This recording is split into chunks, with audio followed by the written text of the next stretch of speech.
เงินมาในนามสหพันธ์เนาะสหพันธ์กรรมกรลาวประจำประเทศไทย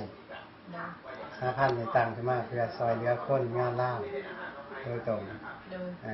แต่ว่าบ่เกี่ยวกับทางพุ่นไหนมีที่ตั้งอยู่ในประเทศไทยนี่มาซอยเหลือมาเบิ่งแย่งว่าพาหูพาตาเลยมาเบิ่งมาเป็นอะไรตั้งขึ้นมาก็มีสำนักงานอยู่นวมินทร์ซอย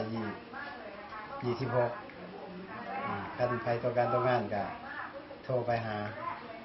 ทางนี้สิมาซอยเหลือเดินมาเบิ่งแย่งมาเอาไปนอนอยู่คนรอหางานได้ยังมากกลับมาก็ได้มีข้าวกินมีน้ำให้อาบฟรีนะ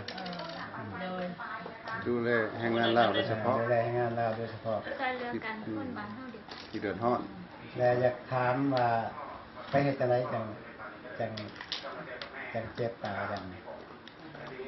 ทำงานบ่เล็กเขาตาทำงานอยู่แล้วเล็กเขาตาแล้วข้างเขาแก่คนซอยเรือนี่แหละเล็กไปเพื่อนกะมันขาวแต่เฮิงแหละแต่ก่อนแต่จิ้วเขาแต่เฮิงตั้งแต่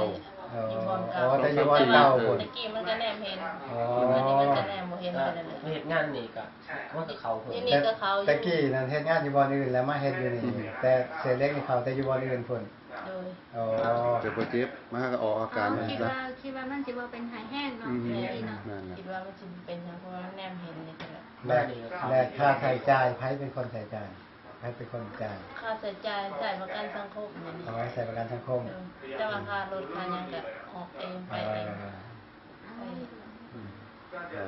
มีประกันสังคมกันดี